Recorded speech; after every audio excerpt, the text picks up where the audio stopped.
হাদির মৃত্যু কি সোল্ড আউট?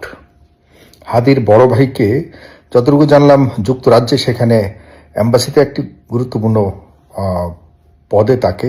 আসসালামু আলাইকুম। আমি আপনাদেরকে দেখাবো ওসমান হাদির মৃত্যুর আসল রহস্য ফাঁস, যা আপনারা জানলে অবাক হয়ে যাবেন। তো আজকের এই ভিডিওটি অত্যন্ত গুরুত্বপূর্ণ। তো আমি আশা করব যে আপনারা সম্পূর্ণ ভিডিওটি দেখবেন, আর এই সম্পূর্ণ ভিডিওটি দেখলেই বিস্তারিত জানতে পারবেন। আর এই ভিডিওটি দেখানোর আগে আপনাদের কাছে আমার ছোট্ট একটি রিকোয়েস্ট, আপনারা যদি চ্যানেলে নতুন হয়ে থাকেন তাহলে নিত্য নতুন আপডেট নিউজ সবার আগে পেতে আমার এই চ্যানেলটি সাবস্ক্রাইব করে আমার সাথেই থাকুন। আর এখন চলুন কথা না বাড়িয়ে আমরা ভিডিওটি দেখে আসি। হাদির মৃত্যু কি সোল্ড আউট? হাদির বড় ভাইকে যতটুকু জানলাম যুক্তরাজ্যে সেখানে এম্বাসিতে একটি গুরুত্বপূর্ণ আহ, পদে তাকে পদায়ন করা হচ্ছে, এবং তার মানে হলো সে বাংলাদেশ থেকে চলে যাচ্ছে সেখানে এবং সরকারের ক্যাপ্টেই থাকছে, সরকারের অধীনেই থাকছে। সেখানে বসে একটা টু শব্দ সে করতে পারবে না। তার মানে যে সবচেয়ে বিপ্লবী কণ্ঠ, হাদির পরবর্তী হাদির পরিবার থেকে যে বিপ্লবী কণ্ঠটি হাদির হত্যার বিচারের জন্য প্রতিনিয়ত মাঠে ঘাটে লড়াই করে যাচ্ছে, তাকে কোন উদ্দেশ্যে এ ধরনের সরকারি গুরুত্বপূর্ণ এবং খুব কি বলবো চমকপ্রদ একটি চাকুরি দেয়া হয়েছে এটা জানেন। এই মুহূর্তে যখন আমরা হাদির হত্যাকারীদের বিচার চাইবার ক্ষেত্রে একটা চূড়ান্ত পর্যায়ে যাবার অবস্থা তৈরি হয়েছে, একটা চাপ তৈরি করবার জন্য পরিস্থিতি তৈরি হচ্ছে। কারণ হলো আমরা দেখতে পাচ্ছি হাদির হত্যাকারীদের এখনো পর্যন্ত লোকেশন নিয়ে লুকোচুরি রয়েছে। তারা আসলে কোথায় রয়েছে, কি ইন্ডিয়াতে গেছে কি না যায়নি, এ নিয়ে যখন এখনো সংশয় রয়েছে। কখনো শুনছি সেই খুনি এসে বলছে যে সে দুবাইতে গেছে, আবার শুনছি সরকারই বলছে যে ইন্ডিয়াতে চলে গেছে। সরকারের কাছে কি ডকুমেন্ট আছে ইন্ডিয়া গেছে এটা জানি না। মানে হলো পুলিশের পক্ষ থেকে বলা হয়েছে সে ইন্ডিয়া গেছে, বলা হচ্ছে ইন্ডিয়াতে সেখানকার পুলিশের সাথে বা পুলিশ প্রশাসনের যারা এই বিষয় দেখভাল করে তাদের সাথে কথা হয়েছে যে সে ভারত চলে গেছে, কলকাতা চলে গেছে, ইত্যাদি ইত্যাদি। মানে খুবই ব্লারি এবং খুবই অবস্কিউর থিংস আমরা দেখতে পাচ্ছি। হাদির বড় ভাইকে এই মুহূর্তে হাদির হত্যার বিচার আদায় করবার জন্য, হাদির হত্যাকারীদের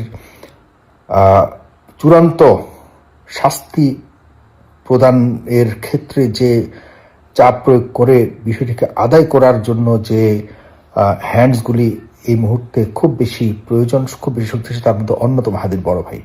তাকে এখান থেকে সরিয়ে নেওয়ার মানে নিশ্চিতভাবে বলতে পারি যে হাদির হত্যাকারীদের বিচারের ক্ষেত্রে অনেক ধাপ পিছিয়ে যাওয়া। এখন অবশ্যই হাদির পরিবারের আমরা চাই যে হাদির পরিবারের যারা রয়েছে তাদের আর্থিকভাবে এবং তাদের যোগ্যতা অনুযায়ী সরকার বিভিন্ন ধরনের সুযোগ সুবিধা দিবে, এটা সরকার দায়িত্ব। কিন্তু এই মুহূর্তে হাদির ভাই কি চেয়েছে এরকম কিছু? আমরা জানতে চাই হাদির ভাই এটিকে স্পষ্ট করুক। হাদির ভাই কি এখন একটা চাকরির জন্য সে অ্যাপ্লাই করেছিল? সে কি সরকারের কাছ থেকে এই ধরনের সহযোগিতা চেয়েছিল, নাকি সরকার ইচ্ছাকৃতভাবে তাকে এখান থেকে সরানোর জন্য চাচ্ছে যে বাংলাদেশ থেকে সে চলে যাক? আর সরকারের এই ধরনের কোনো দায়িত্ব যখন কেউ থাকে তখন কেউ টু শব্দ করবার কোনো ধরনের সুযোগ থাকে না।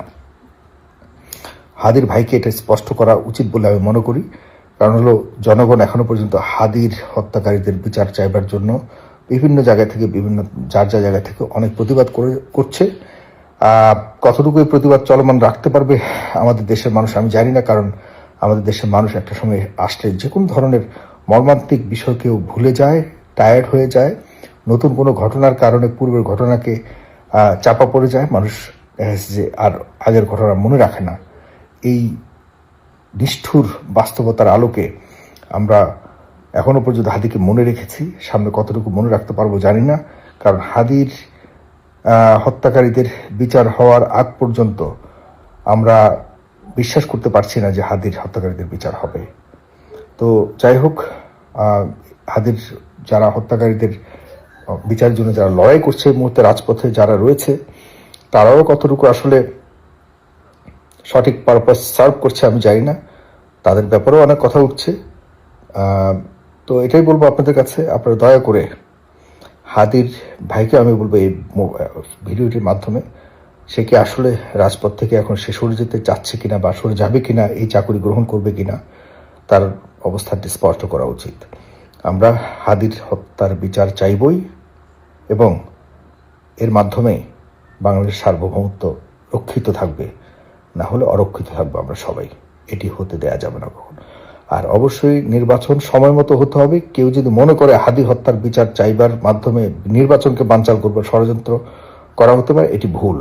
হাদি হত্যার বিচার হতে হবে, বরং নির্বাচনের দোহাই দিয়ে হাদি হত্যার বিচারটাকে নগণ্য বা গৌণ করে দেখা কোনোভাবেই উচিত হচ্ছে না।